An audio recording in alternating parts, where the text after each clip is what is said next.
வணக்கம் மக்களே, இது உங்கள் சந்தோஷ் மேக்ஸுடைய டிஎன்பிஎஸ்சி டெட் 1 டெட் 2 மேக்ஸு. என்னோடய யூடியூப் சேனல்ஸும் உங்களுடைய நண்பர்களுக்கும் உங்களுடைய ரிலேட்டிவ்ஸ்க்கும் சப்ஸ்கிரைப் பண்ணுங்கள். நம்மளது ஃபேஸ்புக் பேஜஸ் இருக்குது, டைரக்டர் ஆஃப் மேத்ஸு. அடுத்து பாருங்கள், இன்ஸ்டாகிராம் பேஜஸ் இருக்குது, டெலிகிராம் பேஜஸ் இருக்குது. ஸோ நம்ம இன்றைக்கி பார்க்குற டாபிக் பார்த்திங்கன்னா ஏற்கனவே பார்த்த வீடியோவுடைய கண்டினியூஸ் தான். அதாவது ப்ரொபோர்ஷன், ரேஷியூஸ் பார்க்க போகிறோம். அதாவது விகிதங்கள் பிரிக்கிறது. பாருங்கள், கொஸ்டின் நம்பர் 24. பாத்திரத்தில் 3:2 என்ற விகிதத்தில் பாலும் தண்ணீரும் கலவை உள்ளது. இப்போ ஒரு ஒரு ஒரு ஒரு பாத்திரத்தில் வந்து 3:2 பாலும் 4 அடுத்து பார்த்திங்கன்னா தண்ணி இருக்குது. மற்றொரு பாத்திரத்தில் 4:1 விகிதத்தில் பாலும் தண்ணீரும் இருக்குது. அப்போ 2 இருக்குது. ஃபஸ்ட்டு ஒன்று 3:2, இன்னொன்று 4:1. அது இந்த கலவை அதே அளவு உள்ளது. இரண்டையும் ஒன்றாக கலந்தால் இப்பொழுது பாலும் தண்ணீரும் மொத்தம் எந்த விகிதத்தில் இருக்கும் அப்படின்னு கேட்டிருக்காங்க. ரொம்ப ஈஸி தானே இது. ஃபஸ்ட்டு பாருங்கள் 3:2, ரெண்டாவது பாருங்கள் 4:1. ஓகேங்களா? 3:2, 4:1.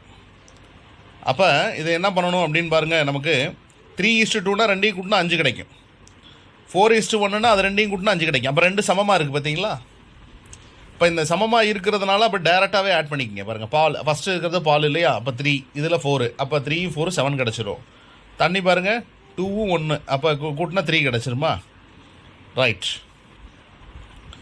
அப்போ 7:3 தான் இதோட ஆன்சராக இருக்கும். ஏன் இதனால் அப்படி வந்துச்சு அப்படின்னு பார்த்தீங்கன்னா, ஏன்னா 2 கூடுதல் சமமாக இருக்குது பாருங்கள். 3:2 அப்படின்னா 5, 4:1னால் 5, 2 கூடுதல் சமமாக இருக்கிறதுனால டைரெக்டாக கூட்டிக்கலாம். இப்போ சமமாக இல்லை அப்படின்னா அதை எப்படி கண்டுபிடிக்கிறது அப்படின்னு பாருங்கள். இப்போ ஒரு சப்போஸ் 2 கூட்டினீங்க 4 கிடச்சிது, இது 2 கூட்டும்போது 5 கிடச்சிது அப்படின்னா இப்போ என்ன பண்ணணும்? 2க்கும் சேர்த்து எல்சிஎம் எடுக்கணும். அப்போ 4 கிடச்ச இடத்துல 5ஆல் பெருக்கணும், 5 கிட்ட இடத்துல 4ஆல் பெருக்கணும். அப்படின்னு எடுக்கும்போது உங்களுக்கு நமக்கு தேவையான அளவு கிடச்சிரும். அப்போ அந்த அளவை இப்போ வந்து சமப்படுத்திக்கலாம்.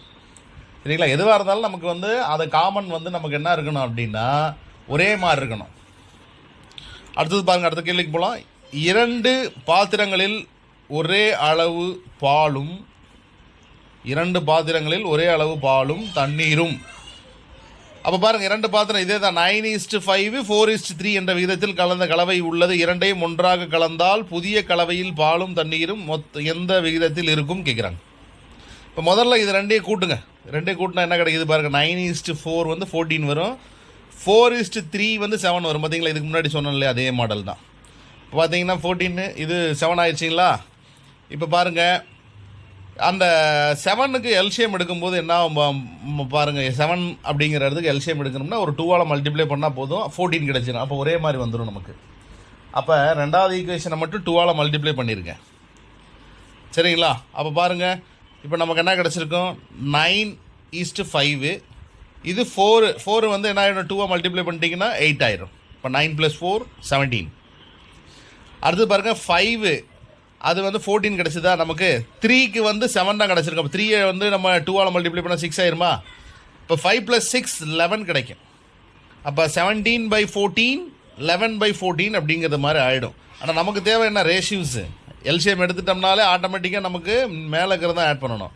17, 11 அப்படின்னு சொல்லிட்டு ஆட் பண்ணிக்கணும். ஸோ இப்போ உங்களுக்கு புரிஞ்சிருக்குன்னு நினைக்கிறேன். பாருங்கள், 9 + 4 5 14 கிடைக்கும்.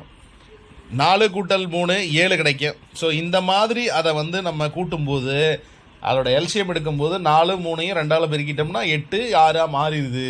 இப்போ 9 + 8 17, அடுத்து 5 + 6 11. இப்போ 17 11ங்கிறது தான் இதோட விகிதமாக கிடச்சிருது. அடுத்த கேள்விக்கு போகலாம். பார்த்தீங்களா? பாருங்கள், 2 எண்கள் 8 என்ற விகிதத்தில் உள்ளன. பெரிய எண் சிறிய எண்ணை விட 27 அதிகம் எனில் அவற்றின் கூடுதல் அப்படின்னு கேட்குறாங்க. இது மாதிரி ஏற்கனவே நம்ம பார்த்துருக்கோம். 2 எண்கள் 8:5 எனில், சரிங்களா, பெரிய எண் சிறிய எண்ணை விட 27. அப்போ பார்த்தீங்கன்னா முதல்ல இந்த எண்ணுடைய கூடுதல் என்ன, வித்தியாசம் என்னன்னு பார்க்கணும். 2ஐயும் கூட்டினா 13, மைனஸ் பண்ணால் 3.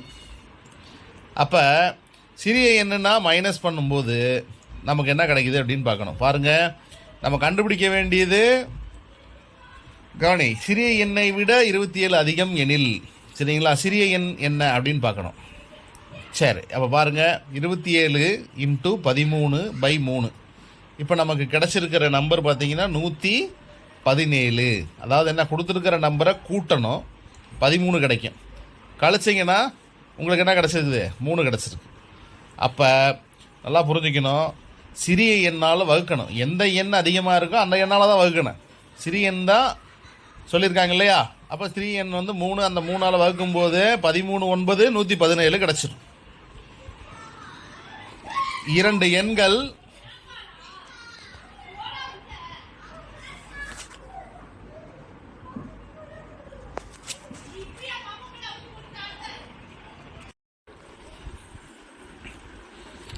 அடுத்த கேள்வி பாருங்க.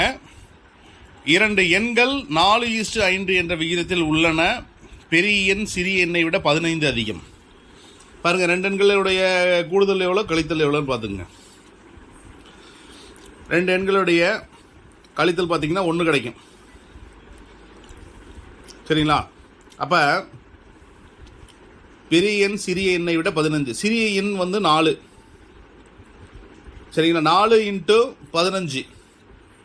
இப்போ 4 × 15 எவ்வளோ வருது நமக்கு, 60 கிடைக்குது. அப்போ பார்த்தீங்கன்னா 5 × 15 75 கிடைக்குது. 5 × 15 75. ஏன்னா வித்தியாசம் ஒன்று தானே, அதனால் அப்படியே டைரெக்டாக வச்சுக்கலாம். இந்த 2 எண்களுடைய பெருக்கு பலன் பார்த்தீங்கன்னா 60 × 75 4500 கிடைக்கும். ஆப்ஷன் சி கிடச்சிடும். அடுத்த கேள்வி பார்த்தீங்கன்னா, ஏபிசி ஆகிய மூவர் வருமானங்கள் 2:9:11 என்ற விகிதத்தில் உள்ளன. பியின் வருமானம் ஏயின் வருமானத்தை விட ரூ. 280 அதிகம் எனில் சியின் வருமானம் எவ்வளவு? அப்போ இங்கே ஒரு விஷயம் நமக்கு என்ன கொடுத்துருக்காங்க, ஏபிசியோட ரேஷியோ கொடுத்துட்டாங்க. சரிங்களா. அடுத்து பாரு, பியின் வருமானம் ஏயின் வருமானத்தை விட 280 அதிகம் சொல்லிட்டாங்க. சரிங்களா. அடுத்தது பாருங்க, இப்போ சியின் வருமானம் எவ்வளவுன்னு கேட்குறாங்க. சியின் வருமானம் வேணும் இல்லையா. இப்போ பாருங்கள், நமக்கு பிசி முதல்ல தெரியணும். பிசியை மைனஸ் பண்ணிங்கன்னா நமக்கு 7 கிடைக்கும். ஆட் பண்ணிங்கன்னா 11 கிடைக்கும். சரிங்களா. இப்போ சி தான் நம்ம கண்டுபிடிக்க போகிறோம். அதனால் பாருங்கள், 250 × 11, 250 × 11 இதுதான் மொத்தம், பெருசு இருக்கிறதுல பெருசு தான், /7. அப்போ நமக்கு கிடைக்கும் பார்த்துங்க, என்ன வேல்யூ கிடச்சிருக்கு, 440 ரூபா கிடச்சிருக்கும். சரிங்களா. அப்போ எந்த 2 வருமானத்தை கண்டுபிடிக்கணுமோ பாருங்கள், பிசி கம்பேர் பண்ணும்போது 2 ஆன்சர் கிடைக்கும் பாருங்கள். ஆட் பண்ணால் 1, சப்ட்ராக்ட் பண்ணால் 1 கிடைக்குது வேல்யூ.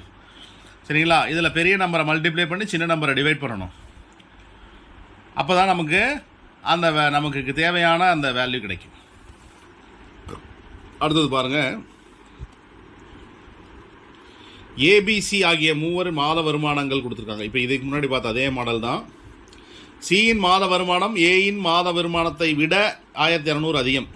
இப்போ சி தான் வந்து சரி, சியின் வருமானத்தை விட ஏ தான் அதிகமாக இருக்குது, 1200. பியின் வருட வருமானம் எவ்வளோங்க, பி தான் கேட்குறாங்க.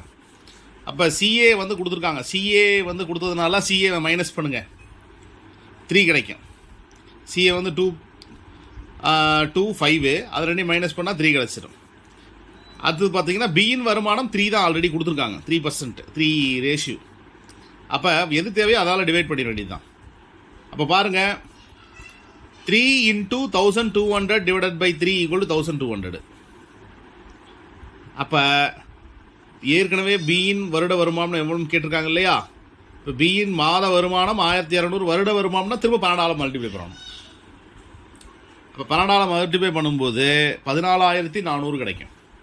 இப்போ பாருங்கள், சியின் மாத வருமானம் ஏயின் மாத வருமானம் வந்து கம்பேர் பண்ணும்போது அப்போ சிஏவுடைய மைனஸ் என்ன, டிஃப்ரென்ஸு.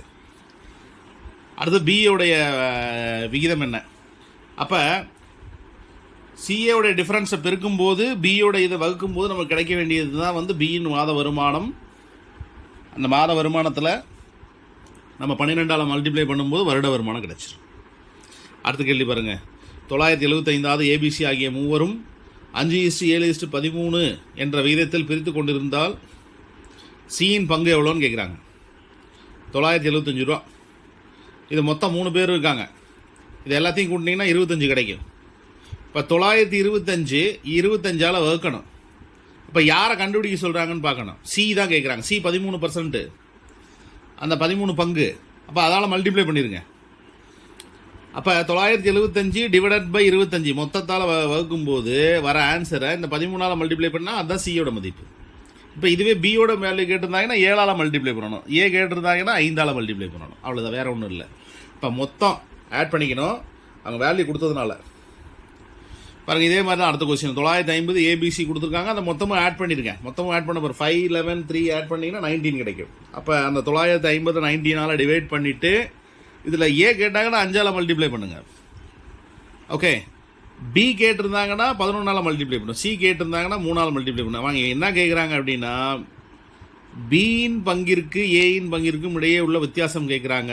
பி வந்து 11, ஏ வந்து 5, ரெண்டுக்கும் இருக்கிற வித்தியாசம் 6. 6ஆல் மல்டிப்ளை பண்ணால் வேலை முடிஞ்சு.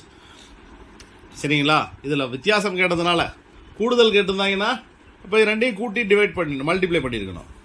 சரிங்களா? தனித்தனியாக கேட்டால் தனித்தனியாக மல்டிப்ளை பண்ணுங்கள். வித்தியாசம் கேட்டால் மைனஸ் பண்ணி மல்டிப்ளை பண்ணுங்கள். அடுத்த கேள்விக்கு போகலாம் பாருங்கள். 3 எண்களின் கூடுதல் 105. 3 எண்களின் கூடுதல் 105. முதல் எண்ணும் இரண்டாவது எண்ணும் 2:3. அப்போ 3 எண்கள் 1, 2, 3 எடுத்துக்கங்க. ஃபஸ்ட்டு வந்து 1:2:3. 2, 3 வந்து 4:5. இரண்டாவது எண், அதாவது என்ன கேட்குறாங்க பாருங்கள், இரண்டாவது என்ற 4:5 என்ற விதத்தில் இருந்தால் இரண்டாவது எண் என்னன்னு கேட்குறாங்க. இரண்டாவது எண் தான் கேட்குறாங்க. அப்போ 3 எண்ணில் ஏபிசி கேட்குறாங்கன்னு வச்சுக்கலாம், பி கேட்குறாங்கன்னு வச்சுக்கலாம். ஏபிசி பாருங்கள். அடுத்தது பாருங்கள். அப்போ ஏ வந்து இங்கே நமக்கு வந்து 2:3. அடுத்தது பார்த்தீங்கன்னா இது பி வந்து 4:5. அப்போ 2, 3க்கு 4க்கு எல்சிஎம் எடுங்க, மாற்றி மாற்றி மல்டிபிள் பண்ணுங்க. 3 4s are 12, 4 3s are 12ன்னு வந்துடும். அப்போ 2 3s are 6 ஆகிடும். அடுத்தது 4 5s are 20 மாறிடும். அது அந்த பக்கம். அப்போ பார்த்தீங்கன்னா இது எப்படி கிடச்சிருக்கும் பாருங்கள். ஃபஸ்ட்டு நமக்கு 4 2s are 8, 3 4s are 12. அப்போ பார்த்தீங்கன்னா ஃபஸ்ட்டு நம்பர் 8, ரெண்டாவது நம்பர் 12, மூணாவது நம்பர் கூட பார்த்தீங்கன்னா 3ஆல் மல்டிப்ளை பண்ணும்போது 15 கிடைக்கும். இப்போ பாருங்கள், லெஃப்ட் சைடு 2 3க்கு வந்து 4ஆல் மல்டிப்ளை பண்ணும்போது 8 12 கிடைக்கும். இது 3ஆல் மல்டிப்ளை பண்ணிங்கன்னா 12 15 கிடைக்கும். இப்போ மொத்தமாக கூட்டினீங்கன்னா 35. இப்போ பி மட்டும் கேட்குறாங்களா, இரண்டாம் எண் கேட்குறாங்கன்னா 12 எடுத்துக்கணும், 12. அப்போ பாருங்கள், 105 35ஆல் வகுக்கும்போது வர ஈவை 12ஆல் மல்டிப்ளை பண்ணிங்கன்னா உங்களுக்கு ஆன்சர் கிடச்சிடும். அடுத்தது பாருங்கள், ஏ மற்றும் பி இடம் உள்ள தொகை 3:4. ஏபி கொடுத்துருக்காங்க, பிசி கொடுத்துருக்காங்க 4:5. இப்போ இதுவும் அதே தான், போன கொஸ்டின் மாதிரியே தான். ஆனால் என்னென்னா இதில் ஏபி பியும் அதில் இருக்கிற பிசியில் இருக்கிற பியும் சேமாக இருக்கிறதுனால அப்படியே டேரெக்டாக 3 4 5ன்னு எடுத்துக்கங்க. சரிங்களா? இதில் ஏவோடைய தொகை கேட்குறதுனால ஏ வந்து 3 தான். அப்போ அவங்க என்ன கேட்டிருக்காங்கன்னு பார்த்தீங்கன்னா ஏயில் உள்ள தொகை 300 எனில் சியின் உள்ள தொகை என்னன்னு கேட்குறாங்க. ஏ வந்து 300 ரூபான்னா, சரிங்களா, சி வந்து எவ்வளோன்னு கேட்டிருக்காங்க இல்லையா? பாருங்கள், அப்போ என்ன பண்ணணும், 300 3ஆல் வகுத்து 5ஆல் மல்டிப்ளை பண்ணணும். ஏன்னா சி வந்து 5. அப்போ 500 கிடைக்கும். அடுத்து பாருங்கள், 2 சதுரங்களின் சுற்றளவு 3:9 1 இருந்தால் பரப்புகள் என்னன்னு கேட்டிருக்காங்க. சதுரங்கள் சுற்றளவு கொடுத்துருக்காங்க. அப்போ பரப்புனா ஸ்கொயர் பண்ணணும். 3 ஸ்கொயர் 1 ஸ்கொயர் 9:1. ஸோ சதுரங்கள் பரப்புகள் அப்படின்னு கேட்கும்போது இது இந்த மாதிரி தான் போட வேண்டியிருக்கும். அடுத்த கொஸ்டின் பாருங்கள், 2 வட்டங்களின் சுற்றளவு 2:9 எண்ணில் அது பரப்பு கேட்டிருக்காங்க. அப்போ 2 ஸ்கொயர் 9 ஸ்கொயர் 4:81. அடுத்தது பாருங்கள், 3 எண்கள் 3:2:5 என்ற விகிதத்தில் உள்ளன, மேலும் அவற்றின் வர்க்கங்களின் கூடுதல் அப்படி கொடுத்துருக்காங்க. 3 எண்கள் கொடுத்துருக்காங்க இல்லையா? அப்போ 3 எண்கள் என்ன பண்ணுறீங்கன்னா 3:2:5 மொத்தமாக கூட்டும் போது என்ன கிடைக்குது அப்படிங்கிறது தான் கான்செப்ட்டு. ஆனால் இங்கே என்ன அப்படின்னா அந்த வர்க்கங்கள் கொடுத்ததுனால இதை வந்து நம்ம ஜென்ரலாக என்ன பண்ணணும், 3x 2x 5xன்னு எடுத்துக்கிட்டு ஸ்கொயர் பண்ணணும். வர்க்கங்கள்னால் ஸ்கொயர், கணங்கள்னா கியூபு. வர்க்கங்களின் கூடுதல்னா ஸ்கொயர் பண்ணி ஆட் பண்ணணும். 3 square 3x square plus 2x square plus 5x square plus equal to 1862. இப்போ ஸ்கொயர் பண்ணி ஆட் பண்ணுங்க இல்லையா? 9 4 25 ஆட் பண்ணால் 38 இருக்கும். 38ஆல் டிவைட் பண்ணால் 49. இப்போ எக்ஸ் ஸ்கொயர் ஈக்குவல் டு 49 கிடைக்கும். எக்ஸுக்கு 7 எடுத்துக்கலாம். இப்போ இந்த 7 கொண்டு போய் அந்த 3xல் அப்ளை பண்ணுங்கள். 3x மொத்தம் எவ்வளோ இருக்குது? 3x 2x 5x வந்து 10x ஆகிடுது. மொத்தம் கூடுதல் சொன்னோம் இல்லையா? 10x 10 × 7 70. ஸோ இப்போ இந்த மாதிரி கேள்வியெல்லாம் கொடுத்தாங்கன்னா எக்ஸ்ன்னு எடுத்துக்கிட்டு அது என்ன சொல்கிறாங்களோ அந்த வேலையை பண்ணிங்கன்னா ஆன்சர் கிடச்சிடும். சரிங்களா? அடுத்த கேள்வி பாருங்கள். பிசி ஏசி ஏபி இதோட ரேஷியோ கொடுத்துட்டாங்க. பிசி ஏசி ஏபியோட ரேஷியோ 1:3. அப்போ A/BC B/CA என்னன்னு கேட்குறாங்க இல்லையா? இது ஒன்றும் இல்லை. இது பாருங்கள், இந்த ஒரு ஃபார்முலா இருக்குது பாருங்கள். என்னன்னா ரேஷியோவை டிவிஷனாக மாற்றுங்க. First A/BC / B/ACன்னு மாற்றிக்கிங்க. இதில் இருக்கிறதெல்லாம் கேன்சல் பண்ணுங்கள். என்னென்ன கேன்சல் ஆகும் பாருங்கள். சி கேன்சல் ஆகிருக்கும். சரிங்களா? அப்போ என்ன கிடச்சிருக்கும்? சி கேன்சல் ஆகிடுச்சுன்னா A² / B² கிடச்சிருக்கும். இப்போ அந்த A² / B² ரேஷியோ மாற்றினா A² B²ன்னு மாறிடும். சரிங்களா? இப்போ என்ன பண்ணுறாங்க பாருங்கள். இந்த ரேஷியோ நம்ம ஏற்கனவே தெரியும் இல்லையா? அப்போ அதில் BC AC AB = 1 2 3 அப்படின்னு கொடுத்துருக்காங்க இல்லையா? அதில் பாருங்கள், BC AC மட்டும் எடுத்துக்கிட்டிங்கன்னா 1 2. இதில் இருக்கிற C கேன்சல் பண்ணிட்டீங்கன்னா BA வந்து 1 2. ஏபியாக மாற்றிங்கன்னா 2:1. அப்போ ஏற்கனவே A² B² இருக்கா? அப்போ இது என்ன இருக்குது பார்த்தீங்கன்னா A² 2² ஆகிடும். B² 1² மாறிடும். அப்போ 4:1 ஆப்ஷன் சி கிடைக்கும். அப்போ நமக்கு என்ன கேட்டிருக்காங்களோ அதை நம்ம வந்து சிம்பிளிஃபை பண்ணும்போது என்ன வேல்யூ வருதோ அந்த வேல்யூ மாதிரி நம்ம கம்பேர் பண்ணிக்கணும். அடுத்து பாருங்கள். ஒரு வகுப்பில் உள்ள மொத்த மாணவர்கள் மற்றும் மாணவிகளின் விகிதம் 2:3. மாணவர்கள் எண்ணிக்கை 20% மற்றும் மாணவர்கள் எண்ணிக்கை 10% அதிகரித்தால் 20% 10%ன்ட்டாங்க. அப்போ 20/100 10/100ங்கிறத மல்டிப்ளை பண்ணணும். அவ்வளோ வேறு ஒன்றும் இல்லை. பாருங்கள், மாணவர்கள் 2. அப்போ 2 × 20/100 24 கிடச்சிடும். அந்த இடத்துல மாணவிகள் 3 × 10/100 வரும். ஆனால் அதிகரிக்கிறதுனால 100 கூட்டிக்கணும் இல்லையா? 110 இதில் 120 கூட்டிக்கணும். அப்போ பாருங்கள், 2 × 120% இங்கே 3 × 110%ஆக மாறிடுது. அப்போ பாருங்கள், 24 33 கிடைக்கும். அது ரெண்டையும் காமனாக 3ஆல் டிவைட் பண்ணுங்கள். 8:11 கிடச்சிரும்.